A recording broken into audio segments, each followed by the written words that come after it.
every guest, so I apologize to everybody listening for any audio problems we have. Today is the one and only Mr. Nick Pope of Encounters of Rendlesham Forest and several other books, but I am a huge fan of yours. I'm a huge fan of all things ufology, and so I don't butcher your introduction. How about you introduce yourself, sir? Sure. I worked for the UK government for 21 years at the Ministry of Defence, and for much of the early 90s, I ran their UFO program.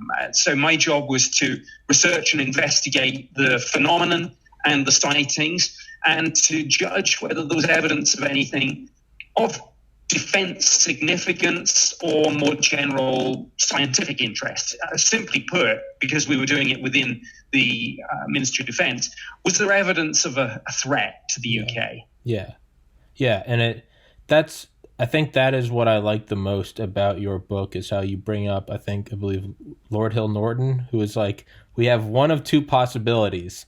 Either there was a UFO encounter that permeated British airspace and or was a Soviet thing. Either way, something came into our airspace with impunity, or that didn't happen, and all of the servicemen and government officials on that base with nuclear weapons were hallucinating. Either or, they are both of defense significance. Absolutely. It's difficult to argue with that. And of course, Lord Hill Norton was a former chief of the defense staff. So the US equivalent would be chairman of the Joint Chiefs. I mean, literally, this was the UK's most senior military officer. And so when someone like that comes up with a statement like that, well, it's unimpeachable. Yeah. And that's what I always think of is, right, it's not like me and I'm 30. It's not like I have a friend that was in the Marines and he's like, let me tell you about the UFOs. Because it's like, that word's not really, that is the top dog. That was like the Curtis LeMay. That was, that's like a James Mattis. That is the top dog. And he said that, and he said that he was left out of it. But of all the events, I like how you covered Rendlesham Forest, and I had never thought about it, and I would like to consider myself a UFO buff, but I never thought about the way you worded it at the beginning of your book, which will be in the description and in the top comment, is when a soldier once said that a war is only over once the last participating member is dead, and then it becomes history. And with Jesse Marcel, that's what happened with Area 51 and the Roswell crash in 47. So this is our time, our current Roswell is what happened in Rendlesham Forest, because obviously most of those people are still alive. Do you think that the Tic Tac sighting off of the USS Nimitz in 2004, do you think that is going to gain equal notoriety or historical importance or significance in the field of ufology? Sorry for talking so much. I'm so excited to talk to you. I've been watching you on documentaries for years, so I'm geeking out right now. Yes, to answer your question, absolutely. The Tic Tac sighting, I think, has already been a game changer. And to contextualize it, I lump it together with some other things that are going on in parallel. So I think not only do we have the 2004 USS Nimitz Tic Tac sighting, but we have the two events from 2014, 2015.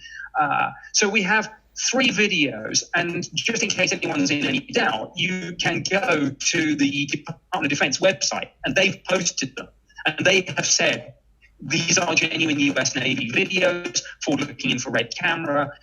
We categorize the phenomena depicted in these videos as unidentified. So that's part of it.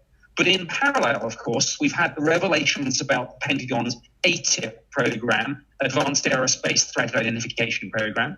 We've had congressional briefings that have certainly involved both the Armed Services Committee, the Intelligence Committee, some people on the Appropriations Committee too. Congressional briefings, a number of senators have gone on the record, stating, yes, we received a classified briefing on all this. No, we can't go into the details. Marco Rubio, for example, has been briefed. Senate Intelligence Committee demanded a report from DNI. So basically said to the Director of National Intelligence, we are not satisfied with current arrangements within the US government, whether it's the military or the intelligence community. We need to draw all this together, find out who knows what, and get one system set up and do effectively, I guess, a proper intelligence assessment of the phenomenon. What is this thing in our airspace? So we've got that going on. We've got the US Navy has now issued guidance to its pilots, telling them what to do if they encounter these things, but they're not prepared to say what that guidance says. I guess rules of engagement, that's fair enough.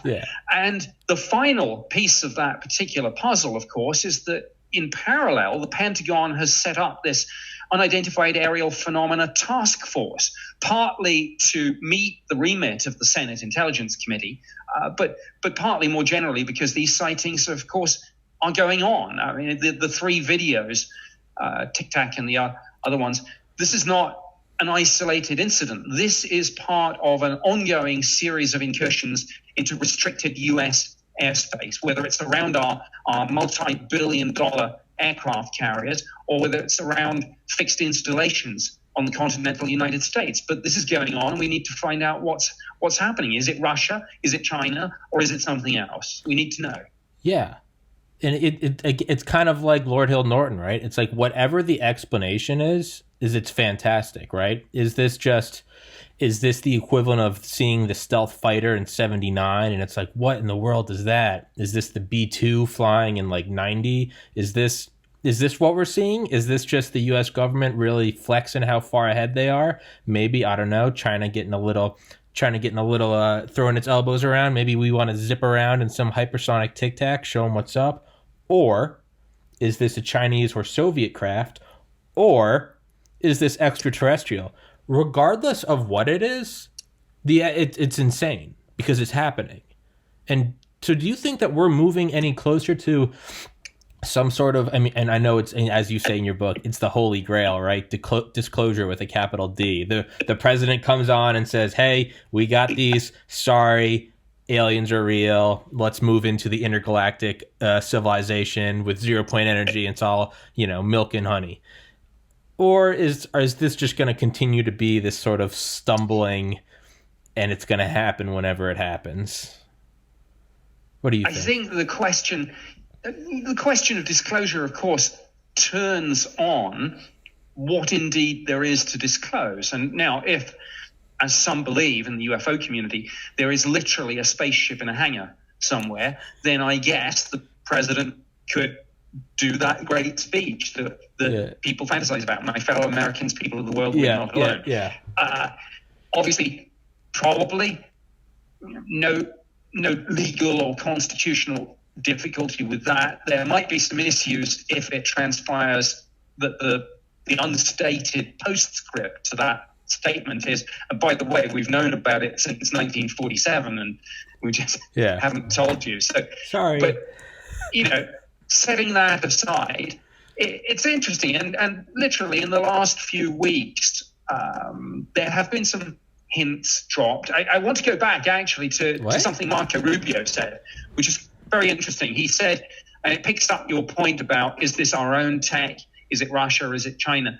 Marco Rubio said, I would almost rather it be extraterrestrial because, frankly, if this is Russia and China, with the sorts of speeds and maneuvers and acceleration that has been attributed to this, and don't forget, it's not just pilot eyewitness testimony, it's radar data and forward-looking infrared camera footage. So we've got all that together with all the other MASINT and all the other things we probably shouldn't talk about. But there's a lot of data. There's a lot of data that the US will have on this. And so for Rubio to say, I'd rather it was extraterrestrial than Russia or China, I get that because, of course, what he's saying is that if Russia or China has made that kind of technological leap, then we are in trouble. There's a capability gap here. But so now, of course, as you know, in the shadowy world of intelligence, nothing's ever quite as it seems. There's bluff, there's counter bluff, there are plans within plans. So who knows? But we are certainly in interesting times for sure. Yeah. Yeah, it's I've had on a guy on here several times, Dale Comstock, who is the youngest ever member of Delta Force and who is in the CIA Special Activities Division, which is the literal inspiration for Ian Fleming's James Bond. So point being though, is I remember asking him about some stuff about just kind of the upper tiers of black ops and plausible deniability. And I've said this quote a lot, but I'll say it again. He said, once you get to the upper echelon, the upper, I guess, the summits of intelligence, it turns into a, quote, foggy forest of mirrors. And that's what it feels like, is it just kind of dissipates into a fine mist. And it's like, who is behind what? What is going on? Well, absolutely. Now, in military terms, of course, being almost boringly mathematical about it, there is an equation that defines threat.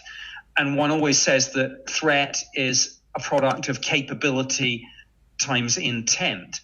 Well, we know from the data that we have, the capability obviously looks pretty impressive. Yeah. What we don't have data on at all is intent, because we don't know, as Lou Elizondo, who ran the ATIP program, said, to borrow his phrase, I hope he doesn't mind, we don't know who's behind the wheel here.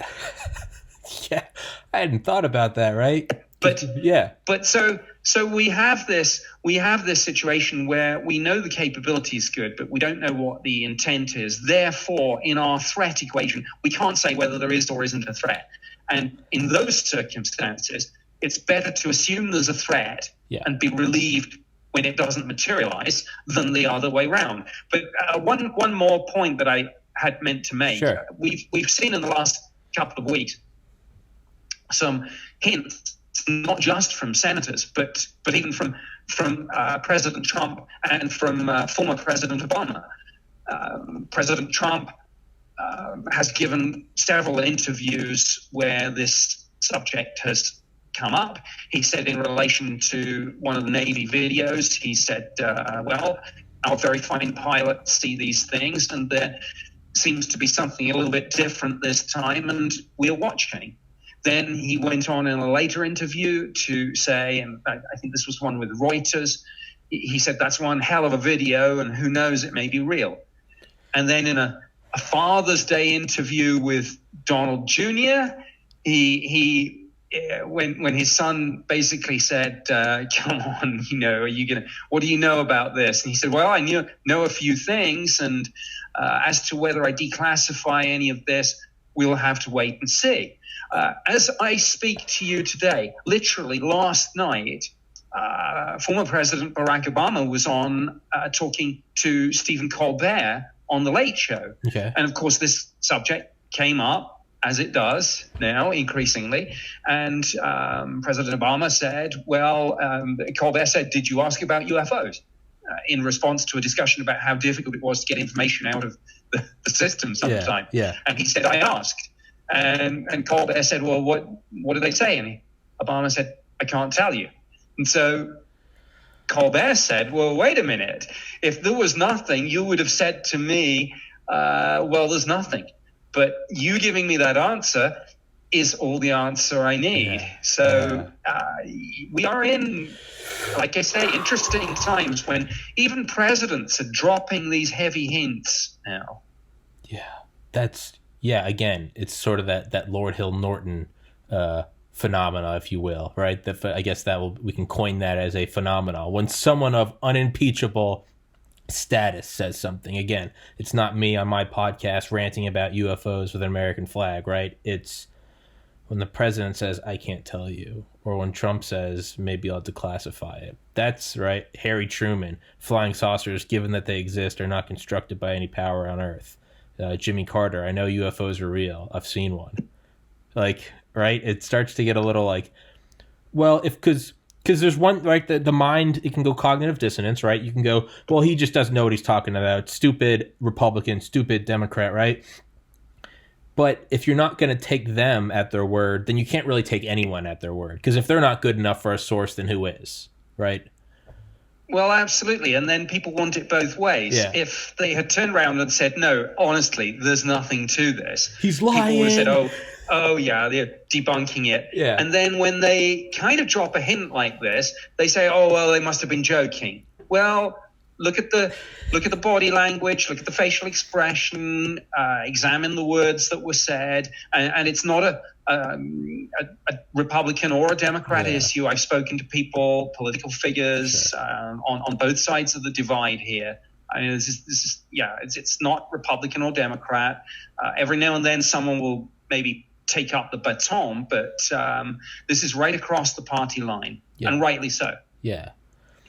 If I'm a little upset because, in my mind, if I was ever going to see disclosure in my lifetime, it was going to be Donald Trump, because who else would give up that opportunity to be because you have a couple, right? You have like first president, you could have the Civil War president, you got your World War II president. No one really thinks about World War One. And then you got your 9/11 president, and then it would be your UFO president, right? This only happens a handful of times in history, not something of this status. Yeah. And look, here's the thing. Well, without wanting to get too heavily political, of course, I mean, firstly, it's not quite over yet. Yeah, not over yet. We've got, I guess, the Electoral College meeting on December 14th. Yeah. Then, of course, it goes to a joint session of Congress, if I have that right, on January 5th or 6th. Yep. So it ain't over till it's over. It's not over yet.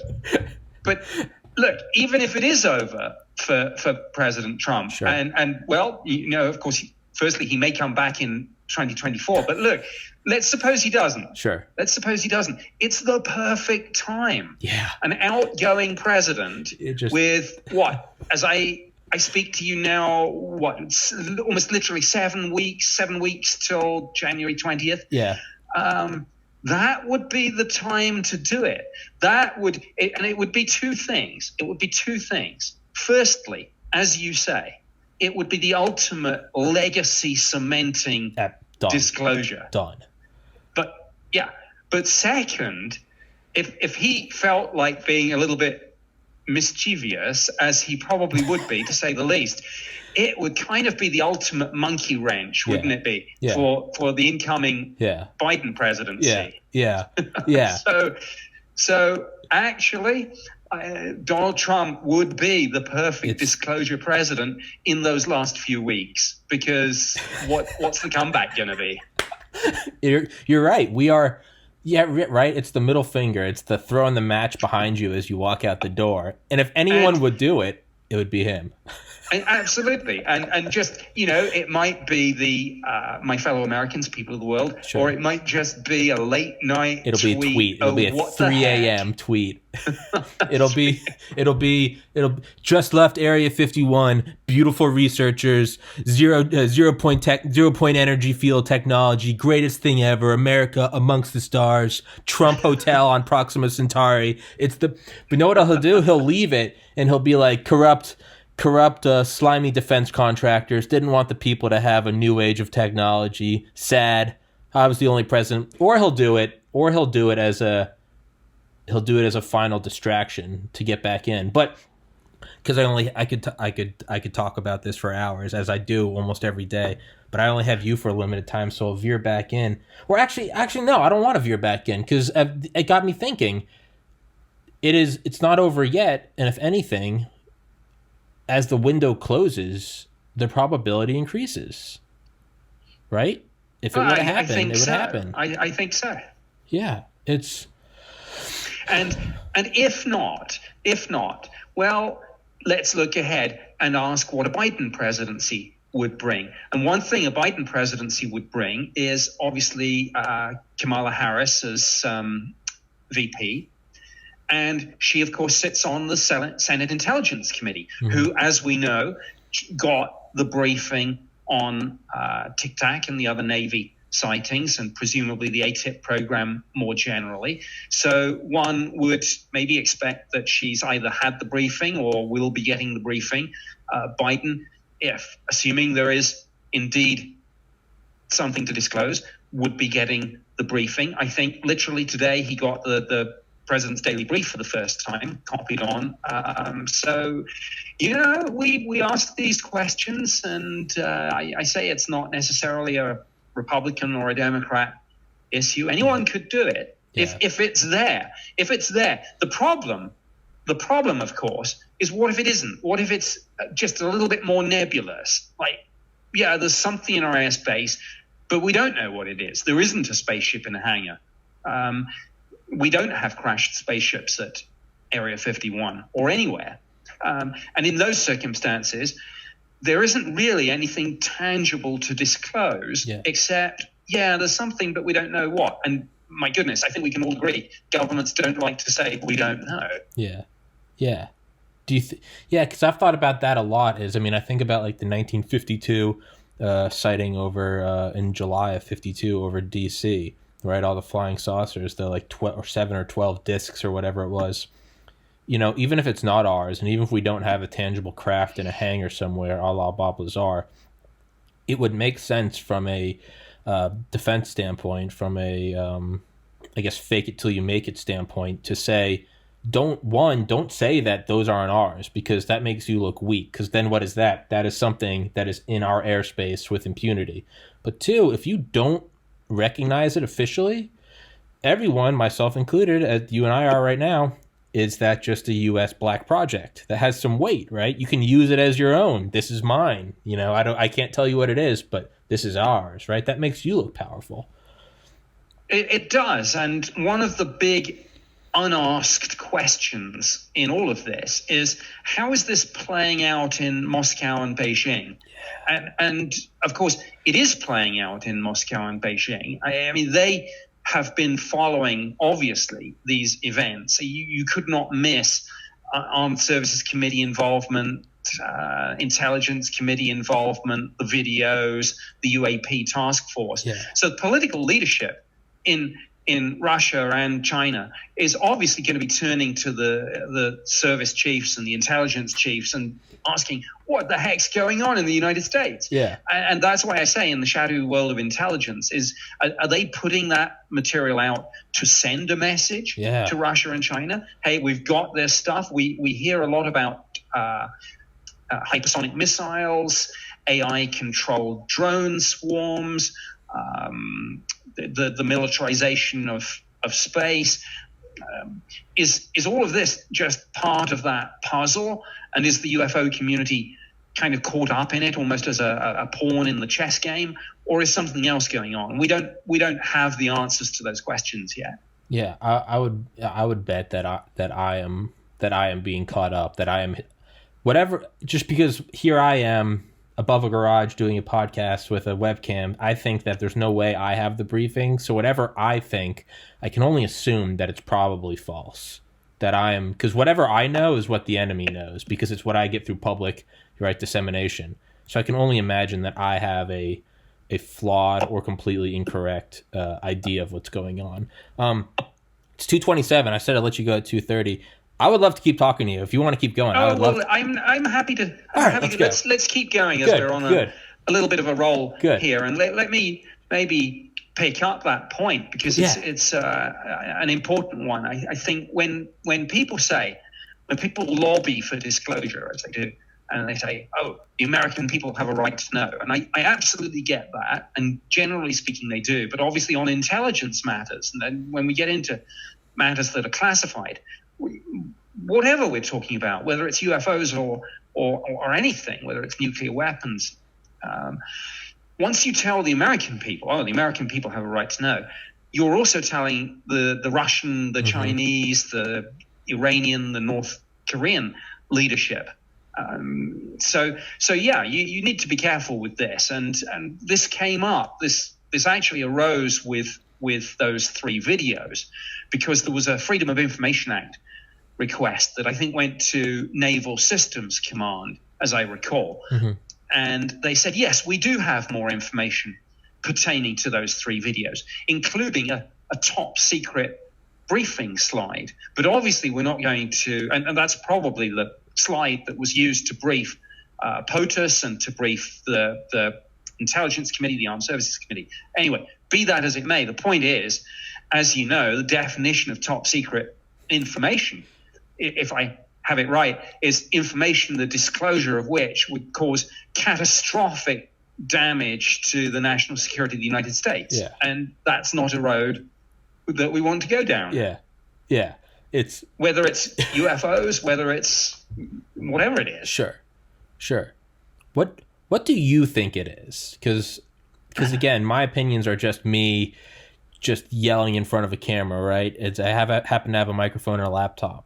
What is your opinion, though, with your history in the Ministry of Defense and the UFO program? What is, again, it's all speculation. It's not like we know, but I think that your opinion is a lot more weighted than, I would say, probably more than anyone else I know, more than anyone else I've ever talked to. I mean, you were in the Ministry of Defense, and you are Nick Pope. I've watched so many shows and documentaries with you. It's very weird talking to you. But what do you think it is? I don't know. And I'm not, people I think maybe expect that I'm just going to come out and say, oh, it's this or it's that. I think people in the UFO community, people in the media, they're all too quick to say, oh, yeah, I think it's obviously this or it can't be that. Truth of the matter is we don't have, or the media and the public, and I don't think I still retain any security clearance, but I left the British government in 2006. Mm-hmm. Can't absolutely guarantee I signed off everything that I was supposed to, but who knows?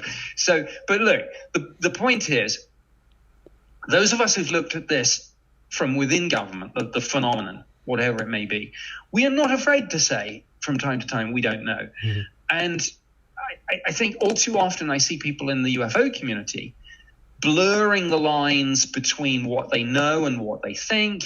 And first rule of briefing, always make it clear where the line is. So I currently don't know because I don't have access to enough data to make a decision. Now, somewhere in the US government, there is more data on this.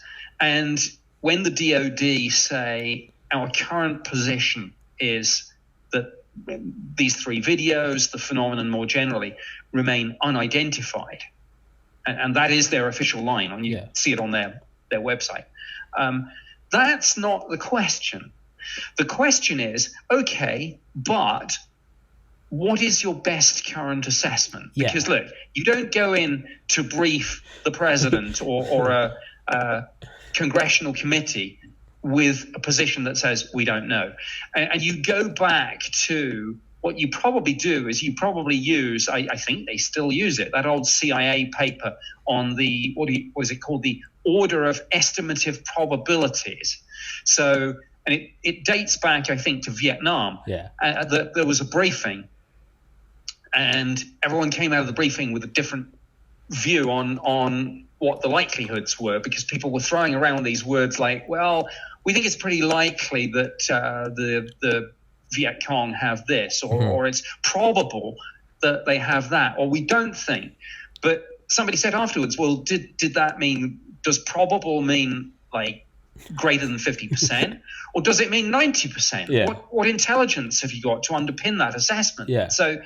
So the point is, going back to the US Navy UFO videos, they very well may be truthful when they say we don't know, but they will have their best current assessment. Yeah. And they will probably have gone through all the theories, and we can list them. I mean, I think we have, but let's do it again.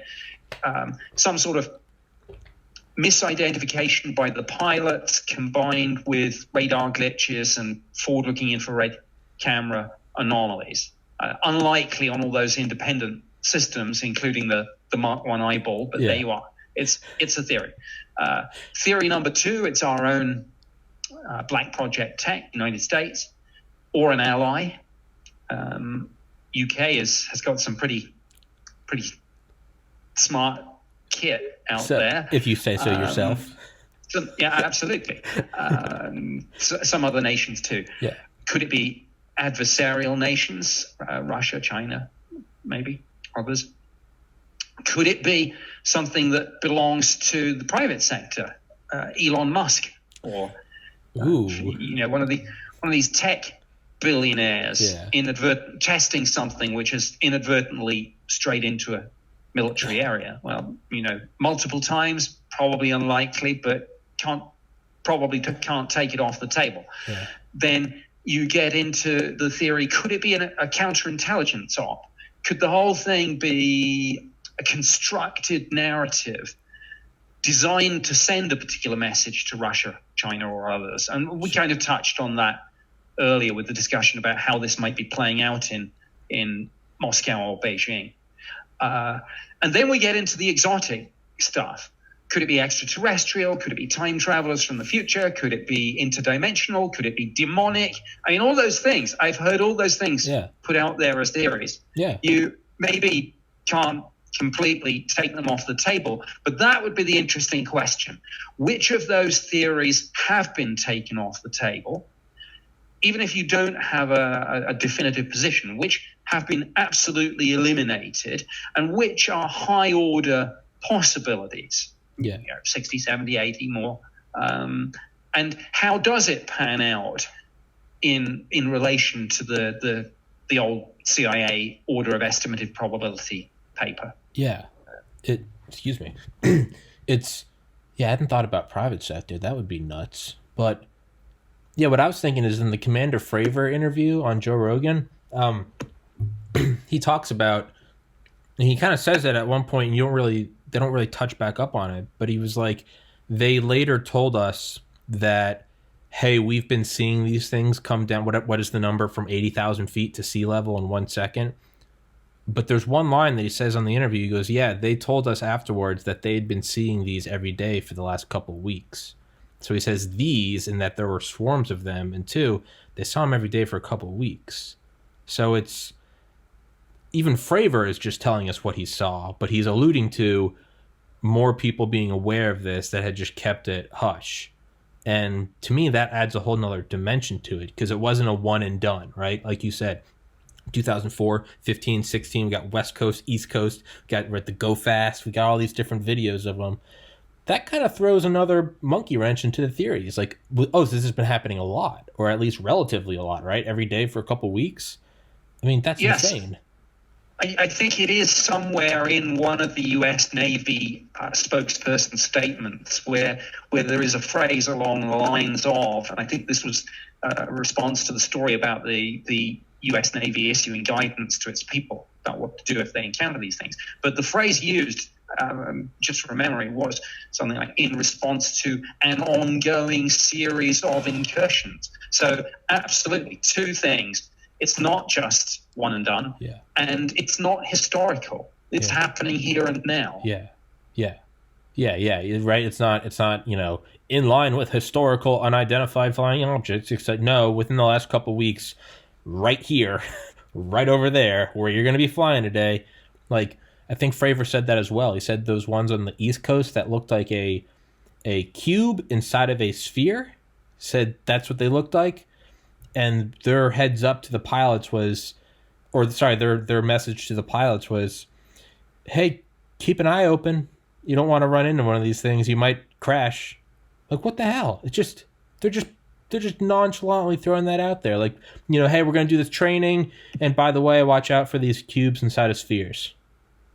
Like, yes. I mean, and these Navy Top Guns don't spook easily. And they're not easily impressed, and yet you listen to I think 2 of the 3 declassified videos have audio on them, and it's great fun listening to that, and obviously we go back to the point, it still could be a constructed narrative, and some of these people they could all be in on this, but it sounds pretty authentic and real time, and these people, they're being impressed by whatever this is that they're interacting with, and as I say, it's not just these historical incidents. It's happening here and now and today, and of course that's the other point with all that. When people like Commander David Fravor speak out about this, and we've got now, I think it's something in the order of 5 or 6 pilots, weapon systems operators, radar technicians, those sorts of people on the record. But that is the tip of the iceberg, Yeah. or a tip of the iceberg. Hey. Okay. So, but the point is that most of the people speaking out, of course, have left the service. Yeah. And most of the people still in the service who are going to be interacting with this, well, they're not authorized to speak to the media on that. Any statements to the media would be proactive and would come out through DoD Office of Public Affairs. So it's not like we're getting to know these things. That's why I say it's stuff is happening literally as we speak, I'm sure, but it's not being reported. And Lou Elizondo said another interesting thing about this. One of the phrases he used was he talked with some of these encounters about the transmedium travel, this ability to seamlessly move underwater and through the air. Again, we're looking at some, potentially an interesting new propulsion system, interesting new physics. And on that, very shortly after the New York Times broke this story about ATIP and the Tic Tac encounter nearly 3 years ago now, Congress started demanding answers to the Defense Intelligence Agency and said, hey, what's with this program that we read about in the Times and the Post and Politico, because you people told us nobody was interested in this. We don't have a program. And now we learn in the media that we do. What gives? Yeah. Fair question, obviously. Yeah. So, because for years, if you'd called up the DoD Public Affairs Office and said, what's your line on this? As I say, it would be, we're not interested, no one's investigating. And now we know that was not entirely correct. Yeah. So Congress asked the DIA, what is this ATIP? DIA wrote to Congress, I think January 9th, maybe, or 11th, can't quite remember, 2018. A number of senators and staffers had obviously demanded answers. And they said, look, this is what we – firstly, they tried to spin this as being a program about next-generation aerospace threats. Yeah. They didn't straight come out and say Russia and China, but that was the clear implication. But then something very funny happened. Funny, peculiar, not funny, amusing. Well, maybe both. Yeah. Because they said, attached, please find a list of scientific and technical studies produced under the ATIP contract. And there were 38 of them. And they got into some pretty wild theoretical physics stuff, anti-gravity, invisibility, stargates, warp drive, wormholes, stuff like that. This is what our taxpayers' dollars went on, by the way. So I didn't know this. This is news to me. Yeah. Well, I was actually the first person to get that letter because I had gone to the DIA press office and I'd said, somebody had spotted it in the congressional record where it said DIA wrote to Congress about ATIP. So I'd gone to the DIA press office and said, well, I'd like a copy of that, please. Unless there's some reason why it can't be withheld. It must be. So anyway, we went back and forward on that for months. And then one afternoon, it popped into my inbox and I tweeted it. I published it, and of course it made news all around the world. But here's the thing. Complete disconnect between their statement, the implication that this was next-generation aerospace threats. Well, how many of those 38 papers do you think were about things like Russian aerospace technology, Chinese missile tech, North Korean factory capacity, Iranian political intentions with regard to ballistic missiles? How many papers out of 38 were about any of that? 30. Okay, None. I was about to say, part of me thinks it's 38 or part of me thinks it's 0. It's zero. Okay. It's all this heavy theoretical physics, which is totally configured on interstellar travel. And if anyone still thinks it's Russia or China, and they're just thinking 30, 40 years ahead, one of the papers is about the Drake equation. Oh, God. The Drake equation I know. only has one purpose. Yeah. And it is to estimate how many communicable civilizations there might be in the Milky Way galaxy. Yeah. So if this is really about Russia and China, why would you want to know how many communicable civilizations there are in our galaxy? Come on. Yeah. I mean, so that's part of it. And look, here's my working theory about ATIP. Everyone remembers, or people in the UFO community remember Project Blue Book. Mm-hmm. Conventional UFO program, very much like the one I did in the UK. Methodology was that you look at the sightings, you interview the witness, you check the radar tapes. If you've got photos and videos, you analyze them, and at the end you try to assign a solution to a case. Is it a misidentification, a hoax? Do you have maybe insufficient data to make a firm assessment, or is it genuinely unknown? Mm-hmm. That's what I did at the Ministry of Defense. That's what Project Blue Book did. ATIP did something completely different. They flipped the narrative, I think, 180 degrees. And they said, look, let's take as our start point the extraterrestrial hypothesis. And let's ask ourselves, if this is true, what tech, what understanding of science, and what engineering technology brings them here? How do they do it? And most importantly, in terms of practicality and why this is of any practical use. I mean, yes, knowledge for knowledge's sake, but what are the implications? We want that technology ourselves. Mm-hmm. And Harry Reid, former Senate Majority Leader, who of course played the pivotal part in setting up ATIP, talked about in a 2009 letter to the Deputy Defense Secretary, he talked about the catastrophic damage that would result if an adversary gets any of this tech first, whatever the source of this tech. Yeah. So that's why the secrecy. It's a race for the technology. Yeah. And that, I think, was what ATIP was about, and why they were getting into studying warp drives and wormholes and anti-gravity. Yeah. That's been my theory that I've gone on this podcast a ton of times. I said it is sure there's philosophical implications, but that's not the reason why. That might be a nice straw man to why the government doesn't want us to know because the people are freak out. Like, yeah, that's a good excuse if you don't want to get in trouble for not releasing it.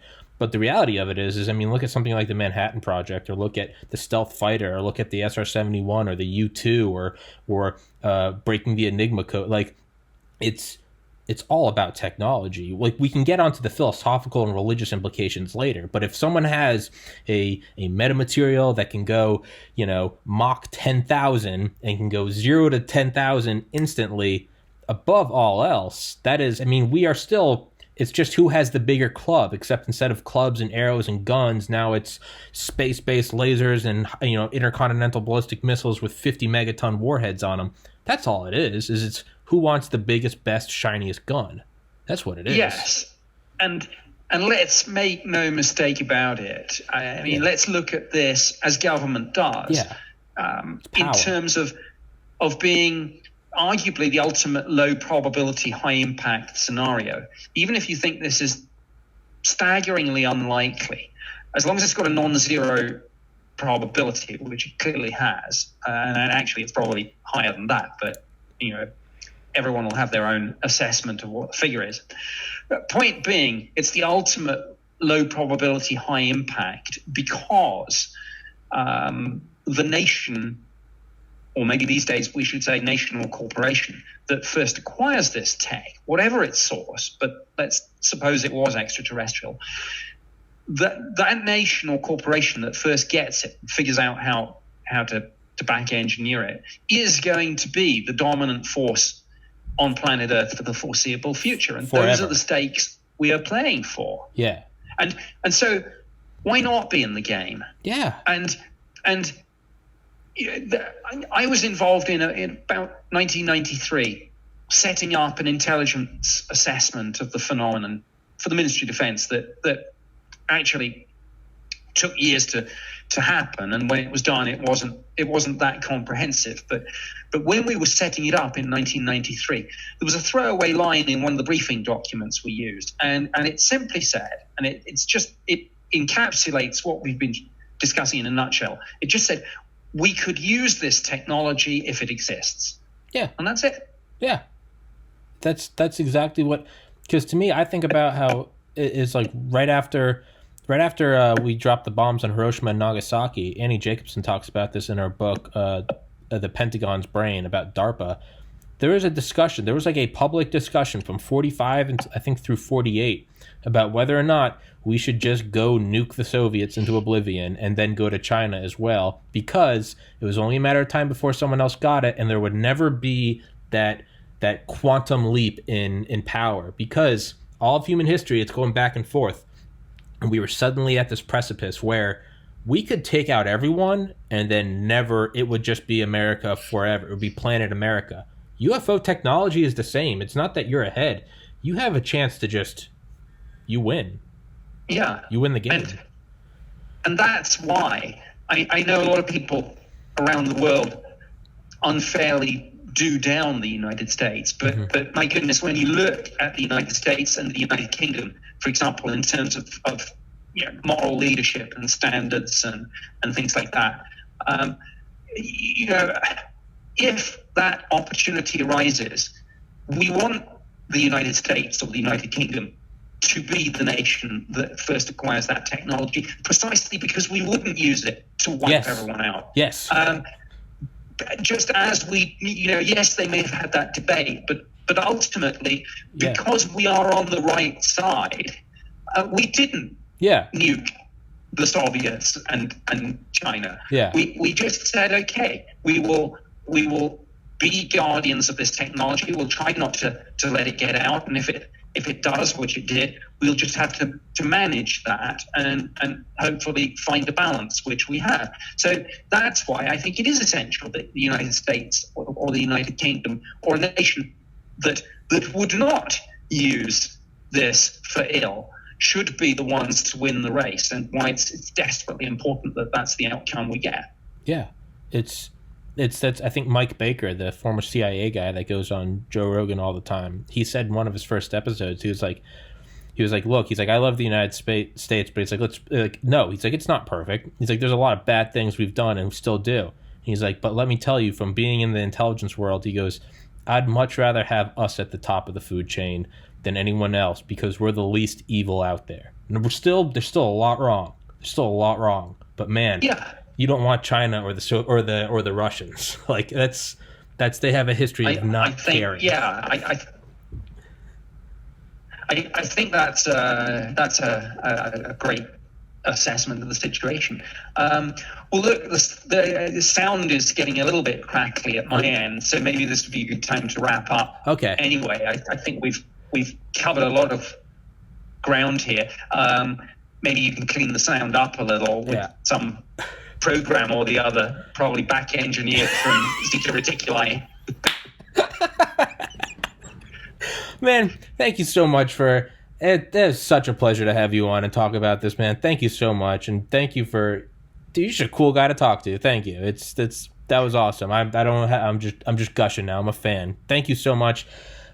I still have so many questions to ask you. I will email you. I'd love to set up another one, maybe in a month or two, and we can come back on and shoot the shit and talk about it. And hopefully, maybe more will have happened.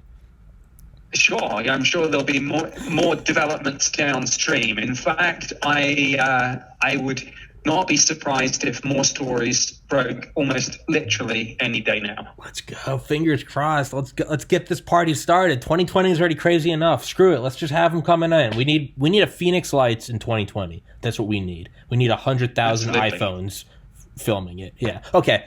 But I'm going to keep talking to you, so I got to let you go. Nick Pope, thank you so much. Author of a ton of books, including The Incidents in Rendlesham Forest, which will be in the top comment and in the description.